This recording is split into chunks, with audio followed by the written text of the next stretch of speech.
On est toujours ensemble pour le broker du jour et on va faire un point sur les marchés américains avec vous, David Derry. Wall Street qui a été quelque peu perturbé par de mauvais résultats semestriels d'entreprise. On y reviendra. Des indices dans l'expectative de la réunion de la Fed aujourd'hui et demain. Exactement. Donc pour le moment, on a des marchés qui, même si en ce début, enfin en juillet, on a des marchés qui repartent à la hausse, on a pour le moment encore beaucoup d'incertitudes et beaucoup d'attentes de la part des investisseurs. Et comme vous l'avez très très bien dit, hein, il y a plusieurs chiffres qui sont regardés de très près. Donc déjà, il y a bien évidemment les résultats d'entreprise.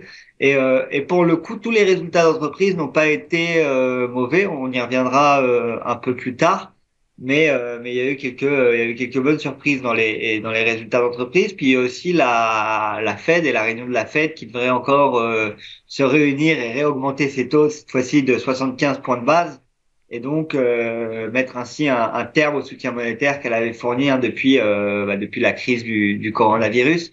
Et donc voilà ce qui aujourd'hui impacte aujourd'hui voilà ce qui vraiment impacte les marchés.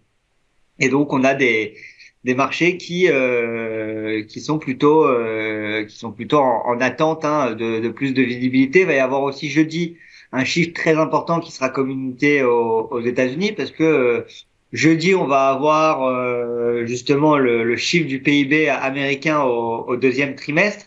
Et donc on verra hein, normalement Reuters attend que ce chiffre il soit en croissance de 0,4%.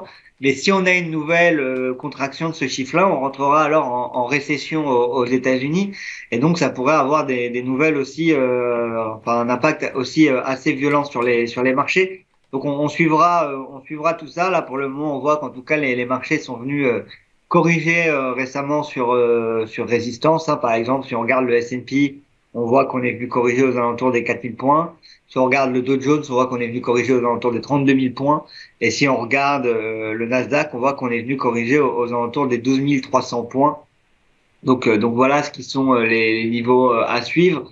Mais pour le moment, on a encore pas mal d'incertitudes sur les marchés. On a du mal à renouer avec la croissance pour le moment, même si on voit qu'en ce début de mois de juillet, les marchés ont quand même envie de repartir un peu à la hausse. Alors, on va revenir dans le détail sur les résultats d'entreprises qui ont déçu, notamment Netflix, Twitter et surtout Snap. Alors, alors Snap et Twitter ont déçu hein, et dans les résultats qui ont mieux performé, il y a notamment eu Tesla et Netflix ou d'autres qui ont fait mieux que prévu. Alors, à quoi s'attendre désormais? Alors, par exemple, pour Tesla, ça a été assez ironique hein, parce que là où tout le monde parle de récession au prochain trimestre, Elon Musk, cette fois-ci, a encore pris contre-courant en disant que pour Tesla, ça risquait d'être un trimestre record. Et on a un cours qui, là on le voit, il a bien rebondi sur le support aux alentours des 600, des 625 dollars. Là on est reparti à la hausse, on est désormais aux 800 dollars pour Tesla. Tesla qui a annoncé donc un résultat plutôt correct parce qu'il réalisait 2,3 milliards de dollars de bénéfices alors qu'on en attendait 1,9 milliard, donc c'est mieux que attendu. Mais bien évidemment, c'est moins bien que le trimestre précédent, où ils avaient réalisé 3,3 milliards de chiffre d'affaires. Mais voilà, on voit quand même que aujourd'hui, les chiffres de Tesla sont quand même bons.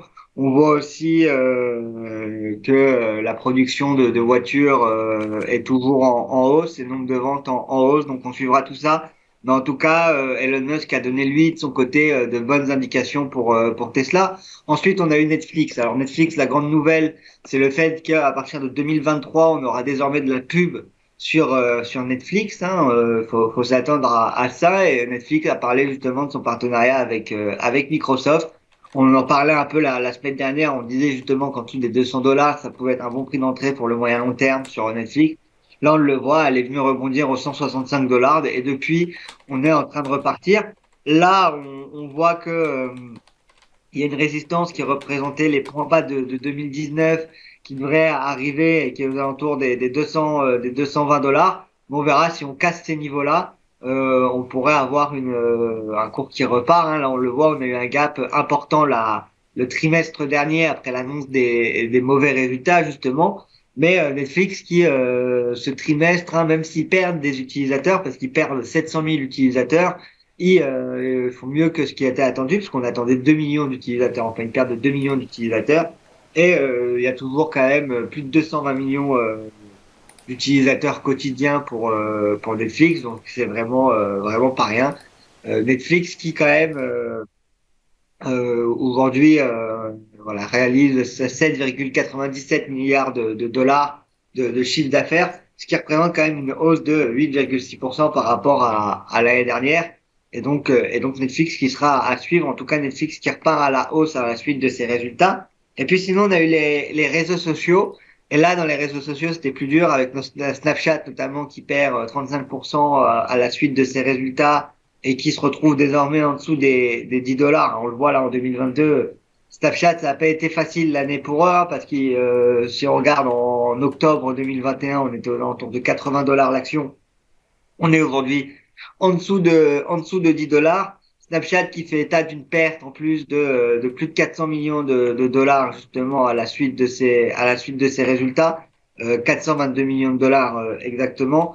Et donc voilà, on voit qu'aujourd'hui les réseaux sociaux avec le climat actuel, on a constaté que justement les personnes qui faisaient de la publicité dessus avaient largement diminué leurs offres, et notamment sur Snapchat, ce qui fait que le cours est impacté. Et puis ensuite, on a eu Twitter, et Twitter qui a eu aussi un trimestre pas terrible, mais qui, eux, remettent la faute de ce mauvais trimestre sur Elon Musk et expliquent que voilà, leurs torts viennent pour la plupart du fait que Elon Musk a annulé son deal de rachat.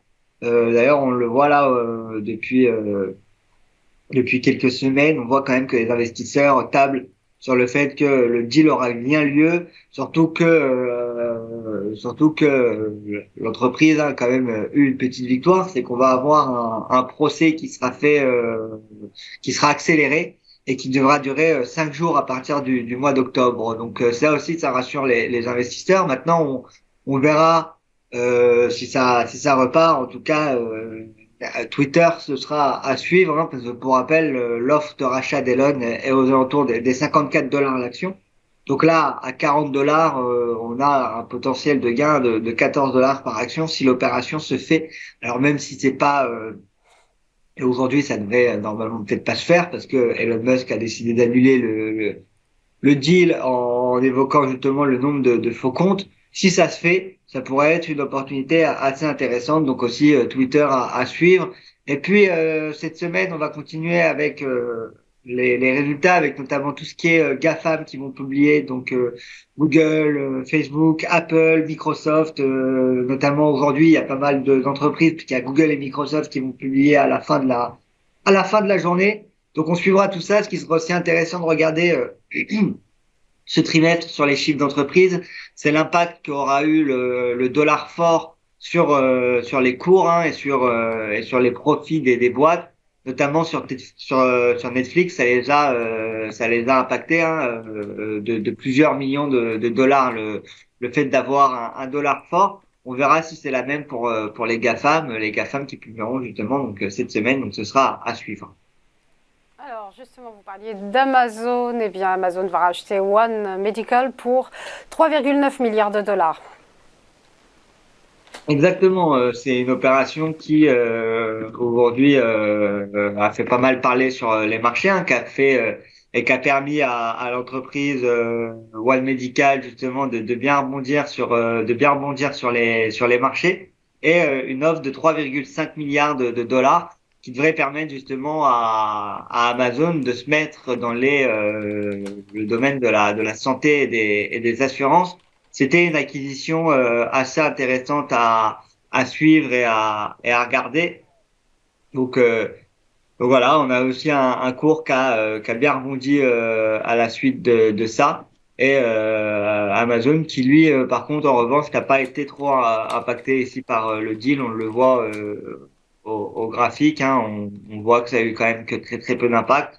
On voit que notamment on arrive sur une résistance aux alentours des 125 dollars. Donc on verra si on arrivera à la passer. Si on a des bons résultats pour Amazon, ça pourrait être bénéfique à l'avenir. Mais là, avec un dollar fort et la récession en approche, ce sera à suivre. En tout cas, One Medical qui se fait acheter pour 3,5 milliards de dollars.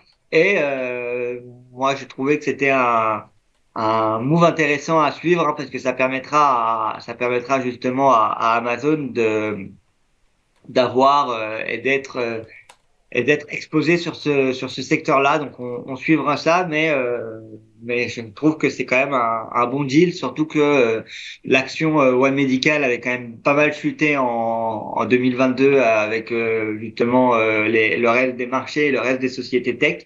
Donc c'est plutôt une bonne acquisition pour Amazon et on suivra ça de près.